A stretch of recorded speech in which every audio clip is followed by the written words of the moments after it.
Hello and welcome to Voices of Parenting podcast. I am so glad you're here. My name is Mussi and Scott. I am an advanced nurtured heart approach trainer. I am a parenting coach. I am also an inner wealth coach, which means that I help people rediscover and connect to the people that they truly were all along, but may have gotten forgotten along the way. So to find out more about me and what I offer, you can check out mussydiskin.com. I would love to connect and I would love to hear your feedback. Reach out to energizinghearts@gmail.com. Thank you for being here, and I hope you enjoyed today's episode. Hello, everybody. We're back with Scott Lindstrom again. I'm so grateful for this conversation. We just got off a recording that was like 30 minutes long because it was so delicious. And I just it makes me remember, Scott, how much I learned from you being even just in your energetic space. Just being around you, but talking to you as well. And it's so deep for me, what this opens for me about what I want in the world and what I hope for and what I yearn for and my why is so alive when I speak to you. I think because it's so there for you. You're so there, and it's not there's in Jewish philosophy, there's this description about the difference between the elements of fire and water, and how fire is like a yearning from a distance where you really, really want something, but you don't have it. So it's very loud and very big, and explosive because it's this, you don't have it, and you want it. So it's like that bigness. And then water is like the element of pleasure, already having it, already being there, presence. And there's a calm quietness to that because you already have it. So that bigness doesn't exist because it's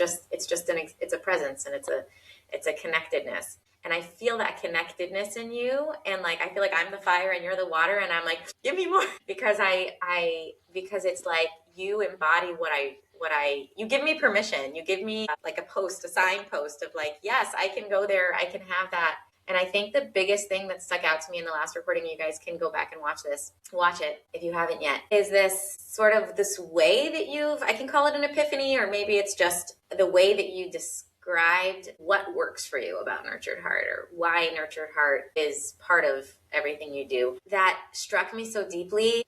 What I heard you talk about in this purposeful, respectful, and positive relationships. I'm not sure if the word positive was in there, or loving, respectful, loving relationships. But this idea that it helps you to be the fullness of who you want to be in purposefully living out these relationships, and that Nurtured Heart has aided in that. It made me think of just taking that and flipping it towards who people usually come to Nurtured Heart for, their kids. The kids that we are working with, the kids that we're parenting, the kids that we're teaching, the kids that we're clinically engaged with, whatever it is, that's the truth of Nurtured Heart people, is that the essence of a Nurtured Heart person using Nurtured Heart for real, in my opinion, is that we want to see the fullness of this person. We want to give this child the opportunities the max opportunities to grow into who they really are and own all of them forever in the world, to be the fullness of themselves. And that's so the bottom line, and that's so the purpose. There isn't even space really for the conversation of or not the conversation, and there is space in stand 3, but it struck me so deeply how it's so not about how to have a functioning classroom and how to have a functioning home and how to prevent this and this issue and how to fix this and this, challenge, and how to, make things better. It's so much bigger and deeper. It's almost like you walk into a dark room and you have a tiny little flashlight, and you're shining the flashlight on this and then on that and then on that to find your wrench or screwdriver. You're just in the garage looking for it with the flashlight. And then someone turns on the light, right? So your little flashlight is you can see this, this little spot of your workbench and this little spot of your workbench. And you're like, where's the wrench? Where's the screwdriver? Is that it? Is that it? But when someone turns on the light, you don't need to shine the flashlight in every little spot anymore, because you just see. It's just there. The wrench is there. The screwdriver is there. It's such a deep level of intentionality and purpose and beauty for me. It's everyone can love what they love. This is my love. The belief, the living with, the essence of I want everybody, the purpose is that everybody should be the fullness of themselves. That is the purpose. That is the goal. That is what I'm here for, is to create space for that. I mean, it's just so not, there's no, like, it's not the same thing as like, how do we create this compliance and how, it's just the lights on, and it's, for me, the lights are on, and it's such a strong, clear, beautiful purpose. It's like the other things just, they don't matter. They happen or they don't happen. You know, I either have the clarity or I don't have the clarity. We either get it better or don't get it better. But like, it's so like trivial compared to the lights that are on, to the room that I can see, to the goal where I'm going. And I mean, your experience is my experience. It's just, it's making me so, I was crying a little bit while you were talking, because I recognize that I'm creating spaces like you're describing. I'm recognizing that I really stand alone believing this and living this, like, whether or not I talk to Scott, you know, like, this is like, I don't care if any, like, nobody has to agree. It's just so, it's so it for me. Wow. That was what I wanted to say. Love that. Is there fodder for conversations? Oh my gosh, there's so many. Yeah, fire and water and the light and yeah, all of that. Yeah, and I think we all have fire and water in our own ways. We have it all. Sometimes we're less comfortable with our own fire, but sometimes we're less comfortable with our water. Who knows? But different people have different feelings about that. But your light analogy is interesting because I was thinking about what you said about how you've become. Same. It's like there's a way that we could walk around kind of knowing ourselves, but we typically wouldn't be really celebrating ourselves. We wouldn't be, actually, it's cool. There's always that kind of, yeah, but I wish I was, or I wish I had this, or yeah, I'm pretty good at this, but gee, there's that. And there's a way, and there's also the light analogy you're talking about. I grew up as a very shy kid. I would always have these small groups of friends, or I'd have the place that I'd find where I felt really safe and where I could flourish. In general, I didn't want the light on a lot of the time, and I didn't want the light on until I was ready and knew that whatever that light saw was going to be correct. It was going to be the right thing. It was going to be the right answer. It was going to be the right behavior. I didn't want the light on until the behavior was right. And actually, I had a fifth grade teacher who helped me see the other side of that, which was I did get in trouble one time in fifth grade, and in a way that involved my parents after it was all over. And she asked me if we're still friends, which was her way of saying that your misbehavior doesn't define our relationship, and it doesn't define who you are. And what you and I in this process helps us to recognize is are things that don't fit necessarily into the norm or the moment. They're just part of the glory of who we are, you know? And it's, God, without mistakes, who would we be? How would I learn? And how would I be the fullness of me without all the glitches and stuff? And then, you know, as you were talking, I'm thinking that's part of how we make room for others too. There's this overlap that we have, but there's a space you occupy that I don't need to occupy. And you occupying it makes the room a better place to be than if I was occupying all that space. And how cool is that? You get to be who you are and I get to be who I am, and we overlap, and we do, because we do both share that thought of how this has helped us embrace the ever growing fullness of who we are in the next moment as well as in the last. But also it's driven you, as it did me, to want to help other people find that in themselves. And it's driven me to that point of that's the relationship I want to be in, is with people who are in the process of that. And that's what I want to help to be able to create. And also to the confidence of, I'm just going to risk it. And if, you know, I had a buddy that I was riding with, he had given me a ride, and it was not the kind of conversation we typically had, but we ended up talking about his marriage. And at the end of it, he goes, I don't usually talk to people about this kind of stuff. It's like, yeah, I want to risk going to places where we get to have intimate relationship with anybody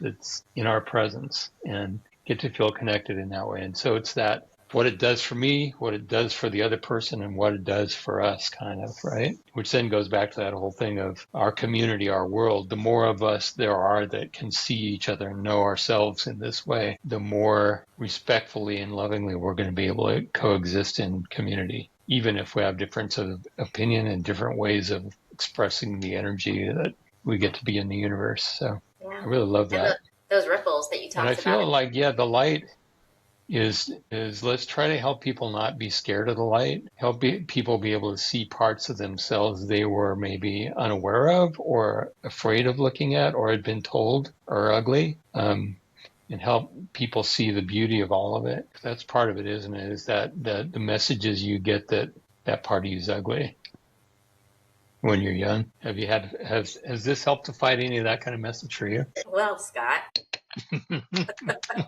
something tells me you might know the answer to that question. Uh, yeah, I have so many thoughts binging and boinging around my head. Let me bring myself to this question. This idea that there's a part that we can tell a child to not be that part of you, because that part of you is bad or wrong or too much. But yes, be the rest of you because we like the rest of you. Just don't be that part. It's like it's not possible. It's not we don't get to be parts only of ourselves. That to be a part of ourselves only, to only be a part of ourselves means there needs to be a disconnect that we need to create. We need to like jail ourselves. We need to take a part of ourselves and disassociate from it and numb it and abuse it and bully it and hide it and lock it because we are who we are. And the cool thing that I found about so yes, there are parts of myself that I thought that I worked very hard to keep underground and hidden and locked away, to not risk relationships because I wanted relationships and they were very important for me. I wanted approval. That was very important to me. And so I didn't want to risk that. So I didn't want to show parts of myself that I believed would be a risk to relationship or connection or approval. I didn't want to inconvenience anyone. I didn't want to make anyone uncomfortable or overwhelmed. And I believed that parts of myself would do that. First of all, I lived with certain anxiety, I don't know, sometimes depression, but definitely anxiety and just pain, suffering that once I did some of this nurtured heart work within and I saw the things that I was hiding and I was like, oh my gosh, not only are these things like worthy of being embodied because they're me and I'm, somehow like essentially worthy. And so they are allowed to come out. These things make me, they are me, like my hugeness, my fire, my passion, my alive, like this is my life force. This is me. Of course it was so painful to hold it down. Of course it was so anxiety provoking to live all the time, making sure it's in check and trying to keep it under when it can't stay under. And that brings me to the second piece. And with this we'll close, that there's a certain confidence and worth, natural worth that I believe the intense, challenging child has and is holding up to the world, that I experience also in those parts of me that I tried so hard to like just snip off. A certain resilience and self-worth that if I called myself, if I had like an inner child or inner people, different mussies, right, that are inside of me, those mussies that I was trying to like just like get rid of and abandon and have them like not show up anymore, they were like, we're not going anywhere. We will stay here and we will knock on your doors, whether it's backaches, right? Whether it's coping mechanisms, whether it's codependency, whether it's anxiety, whatever it is, we will knock on your door until you see us because we know we're worthy. We know we belong here. We know we bring light to the world. We know we're meant to be a part of you. And so we are not going to go bye-bye. Like, nope, sorry, we won't. And I feel like the pain of not being the fullness of ourselves leads to so many things to help us distract from that pain or numb that pain or not feel that pain because we were meant to be the fullness of us. We were meant to be all of us. And the joy and freedom of being all of me and being fully integrated and owning all my parts. And that means that the ugly and the hard and all of it. Hello, welcome, right? Like, welcome. You said anger before in the last. Hello, anger. What are you here to teach me? Like, hi, we're all here together. We're all part of this. Nobody gets left behind. We're all in the circle. It's such a joyful life, and kind of playing into what you said before, it leaves so much room for others too. And that is my experience. Let me just add one thing to that. I love that. We're all here. We're all players. We all get to play now. And part of what's playing there is that beautiful person who learned to keep things contained, keep things in a safe place until it was safe to let them out, and learned the sensitivity of the people with whom you were living and the life you were living. And you're also that person. You're not just the person that's now free. You're also the person that lived through the time of not being free and what that means. And frankly, for you as a Jewish woman, I think you're also a person who genetically has inherited an existence of understanding how to survive and sometimes keep things tamped down and then celebrate when the time is right. Yeah, to be able to integrate all of that, including the parts that were really tough. Yeah. That's the glory of who you are now, really. It's so true. And the brilliance and love and protection that all of that shows me I have just within me, that Mm-hmm. it's a level of safety and security that I can handle anything and go through anything because I'll know what to do.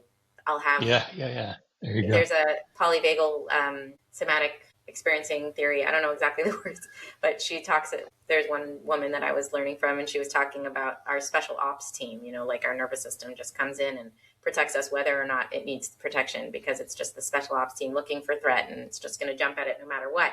And it's like my special ops team is so on and so loving of me and so protective of me and will stand by me come what may. Mm-hmm. It's like there's so much love and protection in that. And when I want to reset from a disassociation or from a disconnect that I'm feeling, resentment is usually key. Like if I'm in gratitude, I know I'm good. And if I'm resentful, then it's like, wow, we need a that's my, resentment is my key, that I am not with me. And like, I want to hi, I want to be seen. Mm-hmm. The reset for me is in embracing the shutdown or the threat detectors or however you want to call it, the nervous system, and saying like, feeling the hug they're giving me. Mm-hmm. They're standing around me, protecting me so that I don't get hurt. That's so much love there. Just like, Mm-hmm. thank you guys. I want you to know that I'm okay. I want you to know that I'm safe. I want to take on this challenge. I want to feel these feelings. I want to process this. We're going to let them in. We're going to open the door. We're going to turn on the light. I want you to know though, that I feel you and I see you and I hear you, and you guys are the best. Like, I love you. Thank you for loving me There it is. so much. Yeah. Yeah. It's Befriending all of it. those things that are difficult like that and seeing what they have to offer you and bring you, and how that's part of the amazing thing of who you are. That's cool. I like that.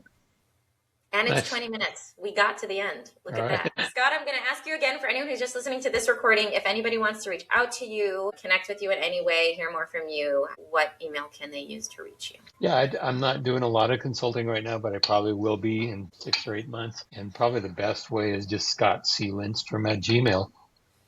Perfect. That'll work. I don't know. Hopefully it's not silly of me to put that out there.